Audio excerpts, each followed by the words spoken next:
welcome to The Advantage, where we take you through the latest in political ads and spending. I'm Rachel Haskins. And I'm Ben Tabor. How's everybody doing this week? So we're about a month out from the election. It's crazy. We wanted to take a step back and kind of evaluate the state of the race in terms of paid media right now.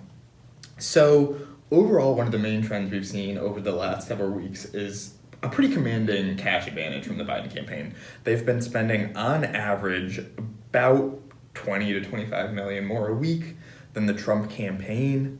This week, we're seeing them at about a 20 million edge overall again. And then where is that money going? So overall, the Biden campaign is pouring money into essentially everywhere. Pretty much every potential battleground state, they're putting money into it. They're scheduled to start in Ohio next week. We see them going up in Minnesota and Nevada and some places like that. Whereas the Trump campaign is being a little bit more judicious with their money. They're pulling it out of some states and putting it into others. So overall, the Trump campaign is really pulling money out of Ohio and Iowa really strongly. They're going completely dark in those states. They're pulling money out of Michigan, Wisconsin, and Pennsylvania, though they're not going dark there by any means. And they're putting that money into Florida, Arizona, and North Carolina. Right. Seems to be kind of the broad state of the race right now. So what do you make of the overall strategy there from the Trump campaign? That's been a big question. It's something that we've been talking about since we started seeing these shifts from the Trump campaign about 2 weeks ago. I think it really points to the fact that the campaign is looking at where it is strongest and where its base is the most excited, the most amped up, and the states that it can hold on to and keep red, right? Florida, probably going to go red. Arizona right now is a total toss-up, but if the Trump campaign can turn out its base in big numbers, it might be able to hold on to it. North Carolina right now, I know we're going to go through polling. North Carolina is really tight. So, I think they're looking at the places on the map where the polling is tightening and saying, what advantage can we take from the Biden campaign in those states, particularly in states that are traditionally red and might be easier for them to hold on to. Yeah, absolutely. So we looked at 538's polling averages on September 15th, which is kind of when this ad barrage started, and we saw the Trump campaign moving around money, versus yesterday. So these numbers could have changed a little bit. There were some new polls in Pennsylvania last night, but we're using yesterday's numbers. So one of the main things we noticed of the three states that the Trump campaign has been pouring money into, Arizona, Florida, and North Carolina, they're really seeing good movement in the polls in two of those states.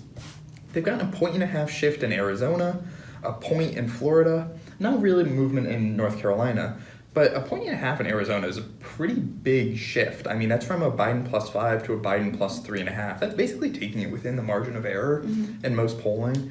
So the strategy does seem to be working on that end. They're tightening the margins in those states. Florida, the 538 average has Biden up less than 2 points. I mean, and as we know with Florida, anything could happen on election day. That's probably a good sign for the Trump campaign. I mean, you can see them moving their money and we can see the polls shifting.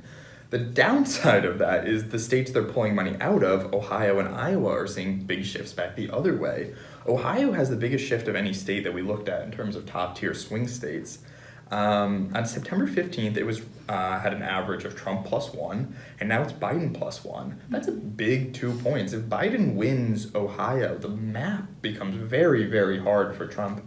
I mean, you have to win, even if you win North Carolina, Arizona, and Florida, you're still in a lot of trouble. So it becomes really interesting. If Ohio is really in play, and we've heard that the Biden campaign's going to be adding more money there, the map gets really, really hard. So it's an interesting question as to whether the strategy is worth it. I mean, you have to play everywhere, but they're going to have to probably go back into Ohio and Iowa at some point, right? You would think so, and it's kind of fun looking at the polling numbers and the spending because we're always chasing the answer. Does polling impact spending? Does spending impact polling? Do these ads, are people watching ads and having their minds change? Are the voters in the middle swinging one way or the other? Again, I'm not going to say that this is exactly what's happening. However, it's pretty compelling when you see that the Trump campaign put a lot of money into Florida and Arizona, and they're keeping the polls close in North Carolina, and things have started to shift. So if that same logic can be applied, you would think that, as we get closer to November 3rd, we're only 4 weeks away, that they're going to have to start putting money back into Ohio because by that same logic, hopefully you can start moving the polls there too and put Biden on the defensive. Yeah, that said, I mean, we're 35 days out? At that point, you're kind of running out of out of options. Like, you've got to start moving these numbers in a lot of different states if you're the Trump campaign, and you're kind of, at this point, you're pulling, you're plugging holes in one part of the boat, but they're springing a leak in another part. Well, and one of the things that they're contending with is just, obviously, I want to put some context behind what these numbers of Biden's mean. Sure. $50 million a week, what does that buy you? Biden has 39 ads on air right now, which is just a wild number of ads. That is 39 ads that have aired today? In the past week. In the past week, past week that we've tracked in the past week. Distinct ads. For a total of 57,000 airings. Now, obviously, that's spread out across a pretty wide number of states, but that is a lot of Biden ads in the last week. That's about, 8,000 ads a day? So, comparatively, the Trump campaign has about 13 ads on air in the last week, which is still, it's not an insignificant number, but when it's compared to 39 ads from your opponent, and they're airing about 18,000 times. They've aired about 18,000 times in the last week. So that money that Biden's pouring into these states is winning him an advantage with the number of times voters are seeing his ads, the number of different ads that he's able to air, the number of messages that he's able to push.